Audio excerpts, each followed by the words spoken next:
ዛሬ ስለ አንድ እውነት እንነጋገራለን። ምናልባት ማንም ያልነገራችሁ ወይም ደግሞ ሰምታችሁ ችላ ያላችሁት እውነት። በዙሪያችሁ ያሉትን ሰዎች ተመልከቱ። ቤተሰብ፣ ጓደኞች፣ የሥራ ባልደረቦች፣ ሁሉም በአንድ ነገር ላይ ይስማማሉ፣ ይሄውም በመኖር።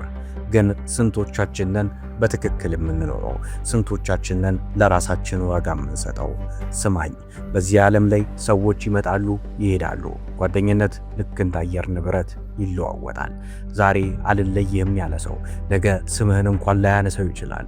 በሕይወት ውጣ ውረድ ውስጥ በጨለማውም ሆነ በብርሃን መንገድ እስከ መጨረሻው መዳረሻ አብሮ የሚዘልቀው አንድ ሰው ብቻ ነው። እሱም አንተ ራስህ ነህ። ዛሬ የምናወራው ስለ የሕይወት ሕግ ቁጥር 1 ነው፣ በራስ ላይ ኢንቨስት ማድረግ።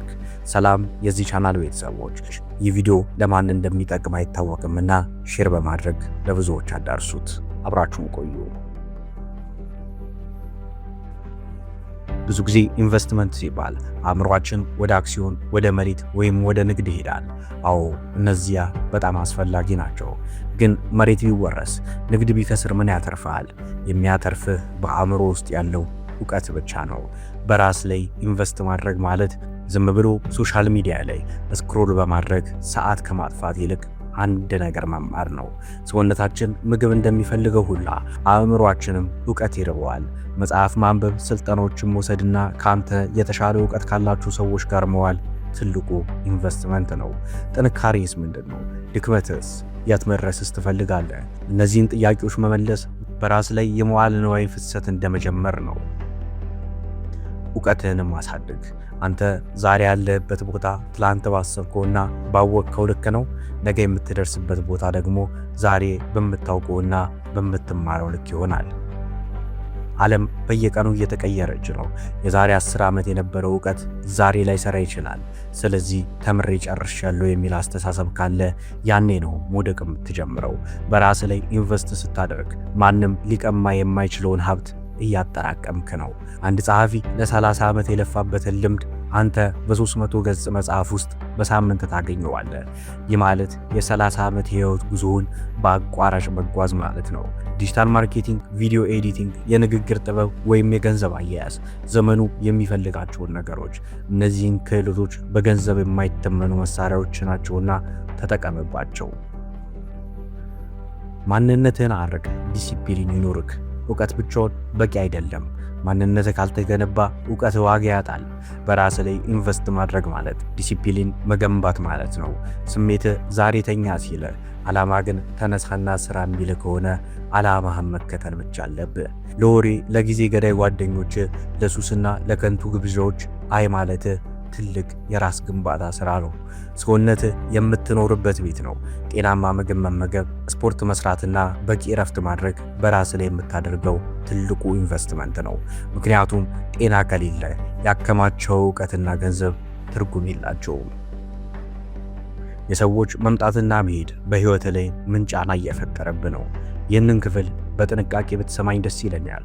ብዙዎች ራሳችንን የምንረሳው ለሌሎች ሰዎች ስንኖር ነው። እርግጥ ነው ሰዎችን መርዳት፣ መውደድ መልካም ነው። ነገር ግን ማንነት በሌሎች ሰዎች አስተያየት፣ ፍቅር ላይ ብቻ ካቆምክ እነሱ ሲሄዱ አንተ ትፈርሳለህ። ሰዎች ይለወጣሉ። ዛሬ አብሮ የዋለው ሰው ነገ ሌላ ሰው ሊሆን ይችላል። ዛሬ ያጨበጨበል ሰው ነገ ሊተች ይችላል። በራስ ላይ ኢንቨስት ካደረክ ግን ሰዎች ቢሄዱም እንኳን አንተ ሙሉ ሆነ ትቀጥላለህ። ምክንያቱም ደስታህና ዋጋህን የሰቀልከው በሌሎች ሰዎች እጅ ላይ ሳይሆን በራስ ስራ ላይ ነው። አንተ ጠንካራ ከሆንክ ሰዎች ቢሄዱ እንኳን አዳዲስ ሰዎችን የመሳብ ብቃት ይኖርሃል። አንተ ዋጋ ካለህ ዓለም ሁሉ ይፈልግሃል። ስለዚህ ሰዎች እንዲወዱኝ ምን ላድርግ ከማለት ይልቅ ራሴን ለማሳደግ ምን ላድርግ ብለህ ጠይቅ። ጠንካራ ሁን። ዓለም ለደካሞች ቦታ የላትም። ዓለም የምታከብረውና የምትሰግደው ጠንካራ ለሆነ ለራሱ ዋጋ ለሚሰጥና በየቀኑ ለሚሻሻል ሰው ነው። በራስ ላይ ኢንቨስት ማድረግ ስትጀምር የምታውቀው ነገር ሲበዛና ክህሎት ሲዳብር በማንኛውም ቦታ ላይ በድፍረት መቆም ትጀምራለህ። ዝግጁ ለሆኑ ሰዎች እድሎች በየመንገዱ ይፈሳሉ። ዝም ብለህ የምትኖር ሳይሆን ዓላማ ያለ ሰው ትሆናለህ። እንግዲህ ወዳጄ ምርጫ ያንተ ነው። ዛሬም እንደ ትላንቱ በሰበብ አስባቦች መኖር ትችላለህ፣ ወይ ደግሞ ዛሬውኑ የህይወት ህግ ቁጥር 1ን ተግባራዊ ማድረግ ትጀምራለህ። ከዛሬ ጀምሮ በቀን 20 ገጽ አንብብ። ስልክ ላይ የምታጠፈውን ሰዓት በግማሽ ቀንስ። አዲስ ቋንቋ ወይም አዲስ የገቢ ምንጭ የሚሆን ክህሎትህን መማር ጀምር። ራስህን ውደድ፣ ራስህን አክብር፣ በራስህ ላይ ስራ። አስታውስ፣ ዛሬ በራስህ ላይ የምታፈሰው ጥረት ነገ የሚከፈል ትልቅ ድል ይሆናል። አንተ ጠንካራ ከሆንክ ዓለም ያንተ ናት። የህይወት ህግ ቁጥር 1 የዩቲዩብ ቻናላችንን ላይክ፣ ሼር እና ሰብስክራይብ በማድረግ ቤተሰብ እንድትሆኑ እንጋብዛለን።